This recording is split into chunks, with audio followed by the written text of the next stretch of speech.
Дорогие коллеги, партнеры, здравствуйте.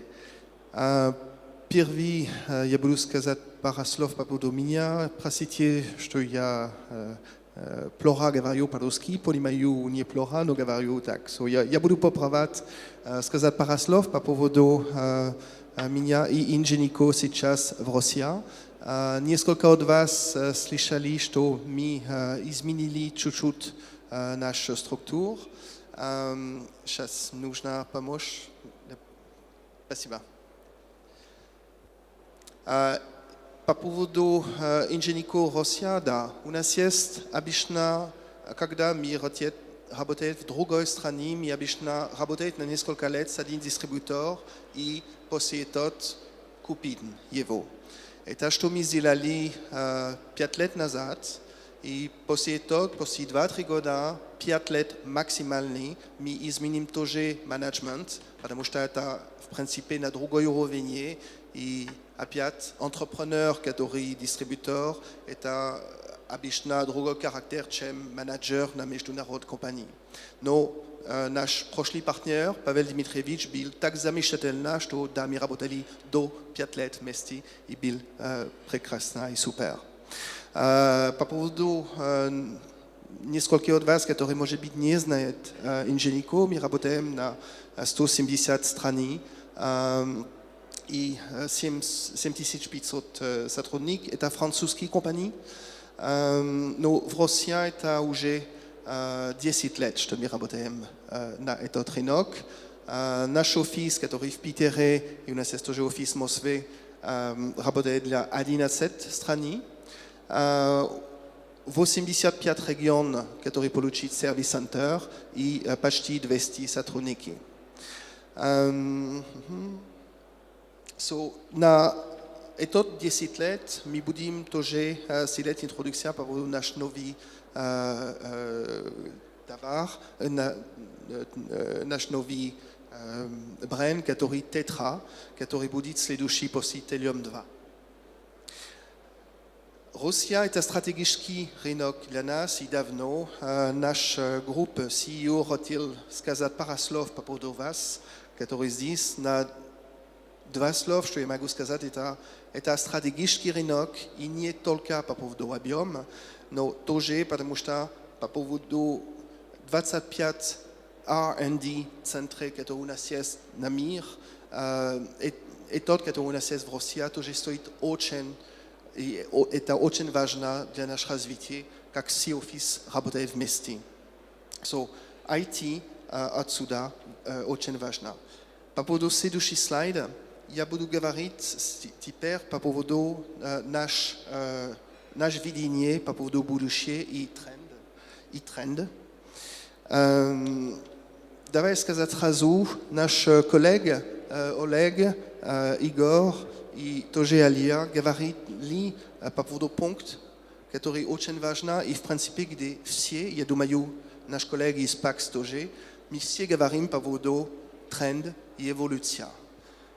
Давай посмотрим, какие давления у нас есть сейчас на наш рынок. Первое давление – это по поводу бизнес-модели от acquirer.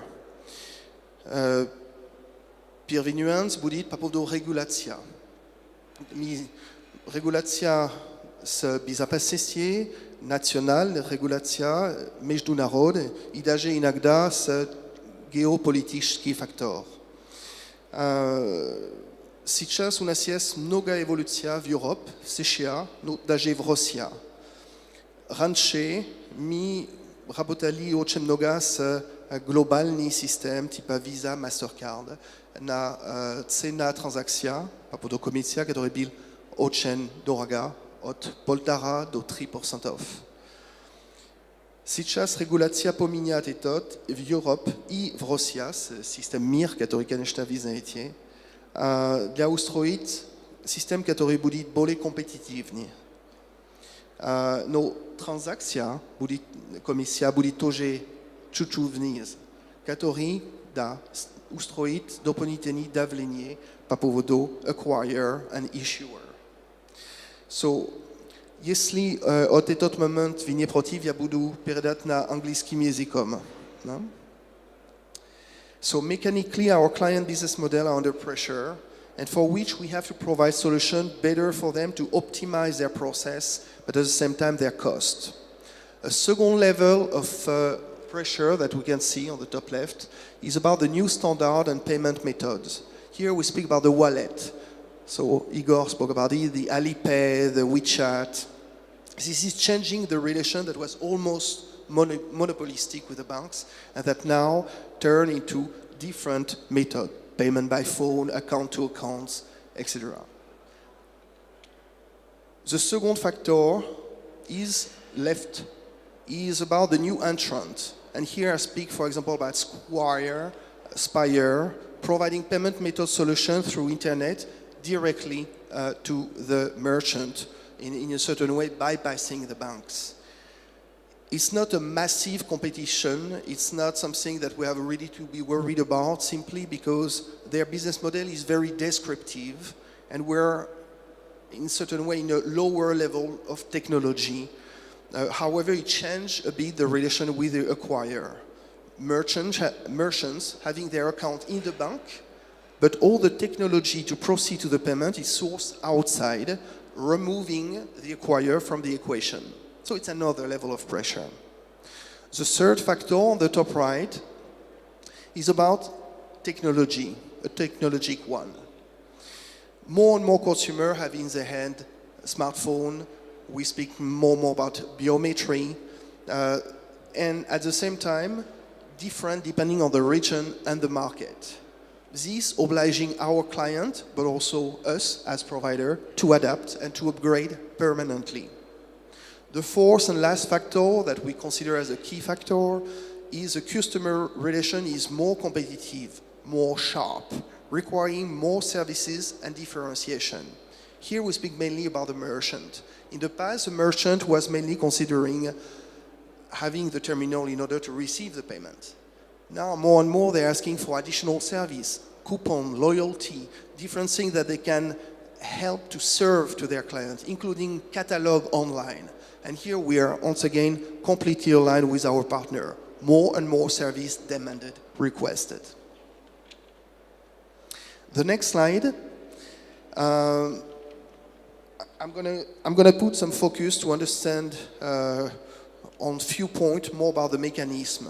So the next one is more and more technology, also in terms of payment cards, which are changing.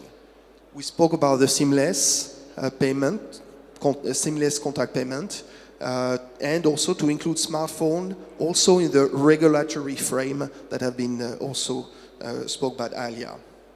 All these obliging also for us to adapt to the trend. Here now the figure. I heard my colleague speaking about the weight of this alternative payment method that we call APM. Here you can see not the bubble, but the enormous impact that it has in Asia, and ignoring it would be a big mistake. We can see that in Europe this is less than 3 billion. But there is evolution even up to Africa for different reasons that we know, deficiency in terms of bank presence, etc., and still a growing presence in the US. We had recently a case from a big brand famous with a V sign that has big shop in Paris, and that put the V sign on their bags, that received 3.5 months ago a full bus of people from Asia coming and asking to pay only with Alipay. They were in trouble. They didn't know how to. And at this point, the merchant cannot catch the sales. So basically, we speak here about a priority to converge all payment methods, the traditional one that we know, but also all the APM ones. As described also by our competitors, and I think that everybody does that now for the future, integrated tablet for POS is more just than a cash register. We know how to make a payment terminal based on a tablet or planchette. As a consequence, the merchant will then receive more offer for him and then more service for his customer. Clients tracking, catalog management, all this to optimize his job.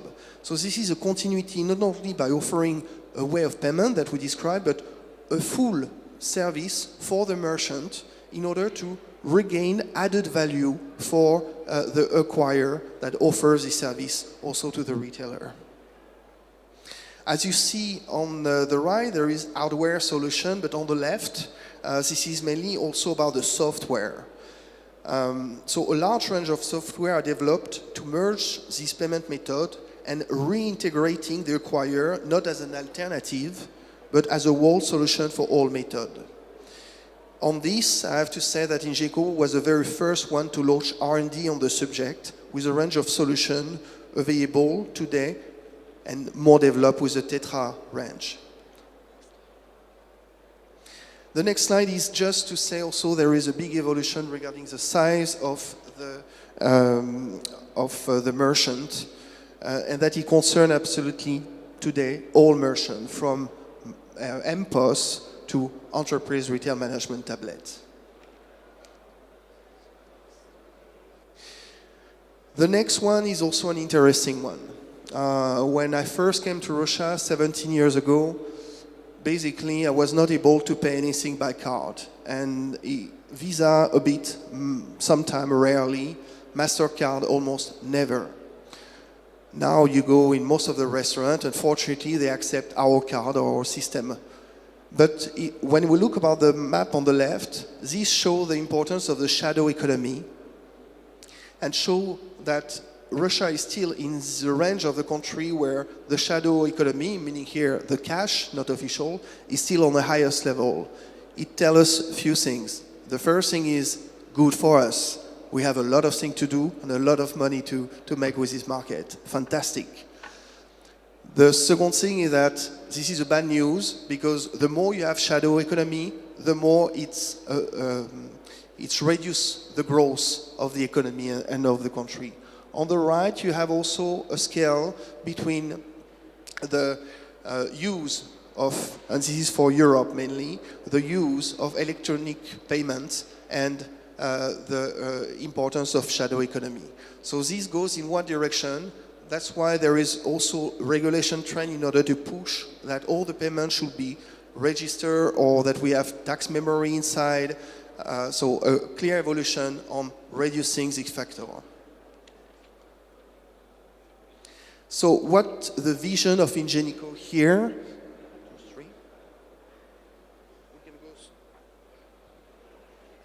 What the vision of Ingenico? I would say Ingenico is not till now the number one in the world simply because we are the best or that we have the best product. We concentrate on few things and always try to listen to our clients because this is a trend, this is what they face. So what we can see from what have been discussed before, the first thing is we have to provide an optimization of cost at a moment where there is more pressure on the acquirer and of the merchant, but also with upgrading technology for simplification. So simple solution, easy to integrate, easy to operate. The second factor that we need to develop is to enlarge our terminal capacity to handle all type of payment, what I mentioned before, converging, being able to adjust, assume, adapt every type of payment, not to miss the sales. The third and last one is to enrich the merchant value by an offer of service on top of payment as added value tool for his market adaptation. So providing added value for the acquirer, for the merchant, for our clients, and adapting to the consuming trend is something that we have to face as a vision for the future. In terms of solution, let's say a risk that we face that we don't consider as a pressure on the market is to speak about the risk on security. They are increasing. We are facing more and more attack threats on the system, and I think it concerns each of us. This is something on which we should be very, very careful by reducing the size, reducing the price, and continue to offer the maximum level of security for these transactions. For the path to the future, basically, we are developing something that we didn't do yet in Russia, is to have a 3-level type of product and 3-level type of services. If we go by the bottom with the entry level, we speak mainly about the MPOS, with just the possibility to develop it through gateway offering and development of certain level of software, but which is also again an entry level. The traditional one is the deployment of the Tetra terminals, which already include a certain range of service and can develop it as a point of service unlimited through development of HTML5 for the future. The high end, on the other hand, is the upper grade, the upper scale. Let's put it this way: not everybody wants a Rolls-Royce, yeah? But not everybody wants a Logan. Sometimes we want to have something which is in between that can offer us evolution.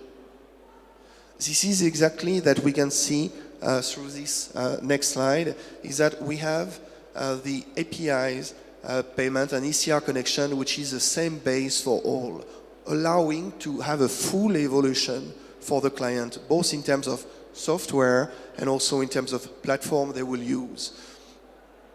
Terminal estate management, end-to-end, and merchant service hub with a marketplace. I will come back to that today or during another presentation.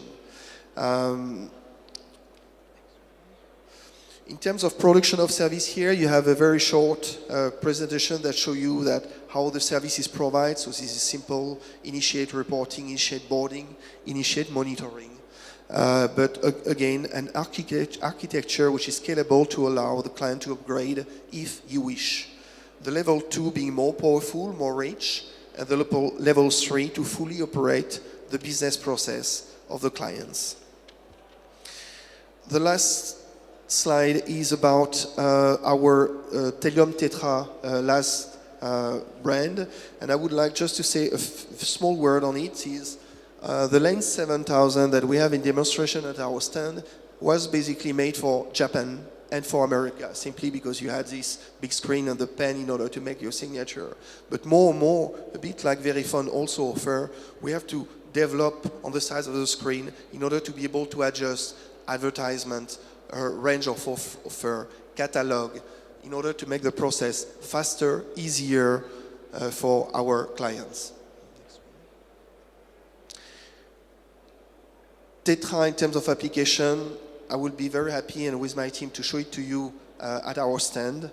And at the end, I just would like to thank you also for your time here and your invitation. And in the name of every Ingenico person in Russia, waiting impatiently to continue to work with you for many years, not for the next 10 years. Thank you very much.